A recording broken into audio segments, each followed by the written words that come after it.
Bertrand Favier, je suis pharmacien chef de service de la pharmacie du Centre Léon Bérard. Au niveau du département de pharmacie, on a différents axes de recherche et un des axes principaux, c'est la recherche au niveau de la contamination des manipulateurs. Pourquoi est-ce qu'on a recherché cette contamination? Parce qu'en fait, historiquement, on sait que la plupart des produits cytotoxiques ont un impact au niveau des patients avec des toxicités de type mutagène, carcinogène et tératogène.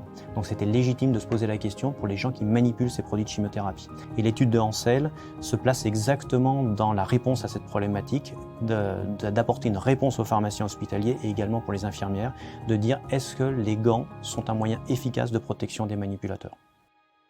L'étude proposée par Hansel a un intérêt majeur par rapport à ce que représentent les normes à l'heure actuelle, soit les normes européennes ou les normes américaines, puisqu'en fait toutes les normes utilisent une évaluation à partir de tests statiques, à partir de cellules de perméation. Hansel a fait le choix de faire une évaluation de la perméation de ces gants par rapport à une étude dynamique, et en plus d'être dynamique, elle se rapproche des conditions réelles d'utilisation des gants des manipulateurs, c'est-à-dire que la température est prise en compte, considère à l'opposé de ce qui se passe pour les normes, où on est à des températures ambiantes. Là, on est situé à des températures, soit de la température corporelle, soit des températures que l'on rencontre lors des chipos.